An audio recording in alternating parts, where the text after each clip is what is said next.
What's going on, everybody? We are back and we have got Shola in the building. If you don't know who Shola is and you've never worked with Ingwe, Shola does all our bonds. She goes to the bank, she negotiates the best rates for you. And we're just going to be discussing a bit more on the process of bonds, how to get a bond and all that type of stuff. So yeah, Shola, thanks for coming. Thank you for having me. Yeah, you're welcome. So the first question is, what is the biggest misconception South Africans have about qualifying for a home loan, and what's the one thing they should be doing today to improve their chances of approval? So I think working with the banks and working with clients and home loans, one of the biggest misconceptions I have found is that new buyers feel that they need to have a large deposit to buy a property. Okay. And that's not true. We know that's not true. Yes.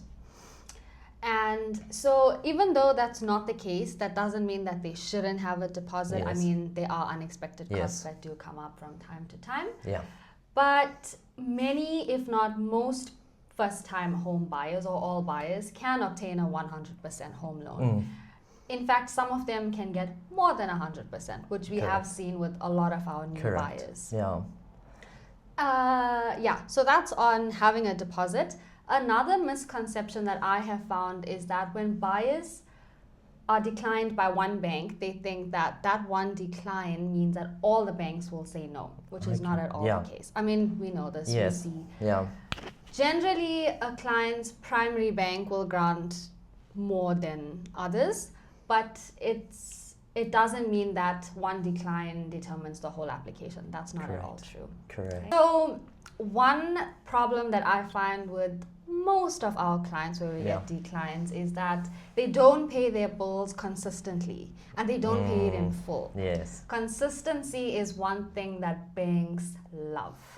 Yeah, they're boring. They love to see that you do the same thing every month. Yeah. So one thing I would advise is to be consistent with payments, consistent with paying full amounts, and where you have extra, pay extra. I mean, it doesn't hurt. Yeah. So if you miss a payment, what is like the timeline for wanting the banks? Because we've seen if somebody misses a payment, normally if they try to apply, they like almost red tape a bit. Yes. So how long do you think you would have to pay consistently until the bank? So if you do miss a payment, I would suggest that you settle that payment before your next installment is due. Okay. Or you could come up with an arrangement with Yes. the bank. They do accept payment arrangements. Okay. Yeah. Awesome. Question 2 is, what are the internal steps once the bond is submitted to the bank? Because I think a lot of people just think it just goes to the bank. There's one person there. He goes, they approved or they decline. But there's a lot more, I think, that you It's can quite impact. a long process. Most buyers don't actually know how the process works. So I think step 1 is where you sign the sale agreement, you meet the buyer, and they make their offer, and then they produce their documents. Now, their documents will be all of their FICA and proof of income, bank statements, IDs. So that's like the first step. Now, the first 24 hours from signing and submitting the documents is very crucial for me as the originator. Yeah. Because in that time, I need to vet the client's documents, go through their entire credit profile, look at their income, restructure their whole, whatever we declare to the bank financially needs to be restructured to sort of show that the buyer has enough disposable income to support this new expense. Okay. Then it goes into the credit stage, which is the banking stage. The banks will assess the buyer's whole credit profile, go through their payment history, look at their current income, their existing debt, and then from there they will determine whether the client has enough disposable income to support this bond. Okay. Sure. From there, there's risk assessment. Now, this is not our favorite part because this is where they do their employment checks to ensure that the buyer has a stable job, consistent income, and whether they can actually afford this bond monthly. Another thing that they will evaluate is the property. Now, the banks are not going to lend 2 million to a buyer if a property is worth 500,000. Yes, I correct. mean, we've seen them come back with lower offers. Yes. So that's more on the property valuation side, but it does affect the application. The property can affect the application. Yeah, okay. Sure. Yeah. And then decision.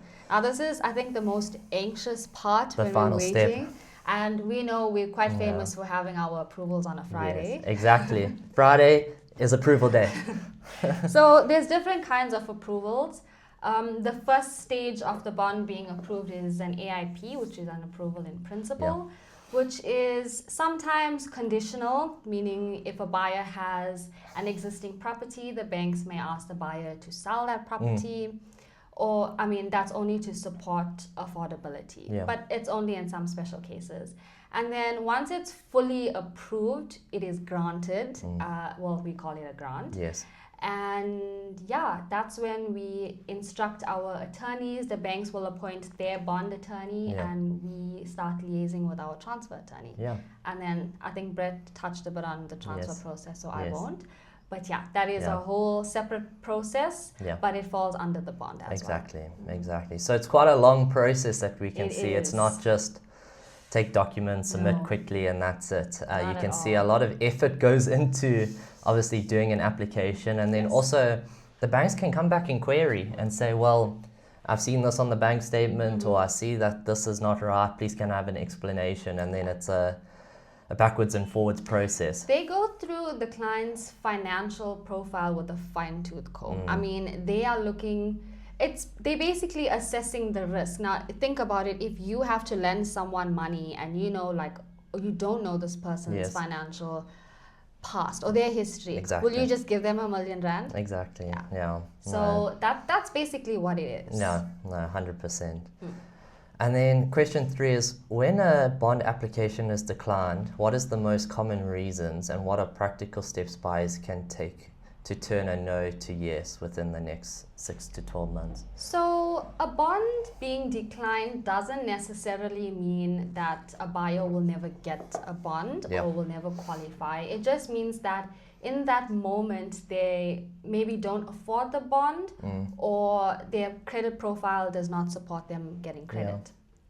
So one of the most common reasons is affordability. And that is because a client may have too much of debt or a poor payment history, late payments, like we just mentioned, defaults, judgments. I mean, if you are under debt collection or debt restructuring, those kinds of things will affect. Those are some of the common reasons. And then if the client has too much of unsecured debt. Now, personal loans are one of the biggest problems. Personal loans and credit cards. It basically shows the banks that you can't live or you can't afford to live. You're living above your means. Nolene would refer to it as. So they don't like personal loans. They don't like credit cards. But if you are consistent with your payments and your initial debt is not too high, they don't mind it.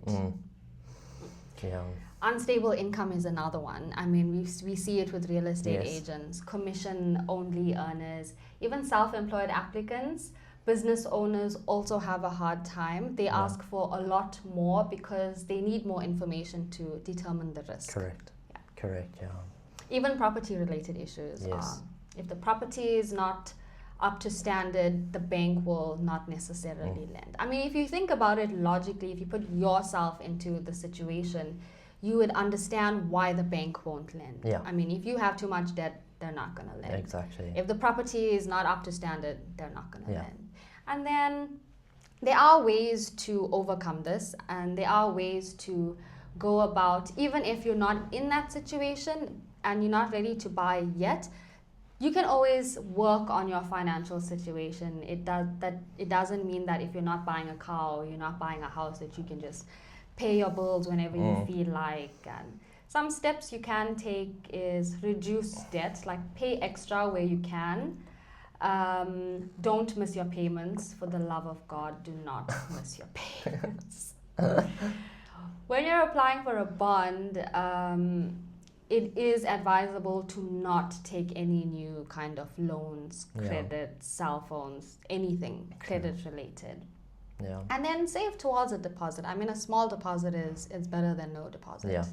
Even though you don't need it, it still helps. It does help. So if you could completely redesign the home loan process in South Africa, what would you change to make it easier, fairer, and less intimidating for first-time buyers? So I get asked a lot of questions. I feel like I spend most of my time teaching than actually applying for a bond. Yeah. A lot of buyers don't know what the process looks like. They don't know about credit scores, they don't know what affordability is. Home loans, interest rates are some of the biggest ones. And then property ownership. I think that if buyers are educated before buying a property, like years or months in advance, they take the necessary steps to ensure that they are ready when they need to be ready. So educating buyers is one of them. Pre-qualifying buyers. I tell all of the interns, it's actually in my training, don't do a viewing without a pre-qualification. Even if the buyer knows that they have a good credit, it never hurts to just check, do a credit check. I mean, a lot of buyers will fall in love with the property and they will make an offer and then realize, okay, I have this debt and the bank won't lend me because of this. I mean, we have an example of that. Yes. It took us 2 months to get a buyer to where they needed to be, but we did it for the love of it. Yeah.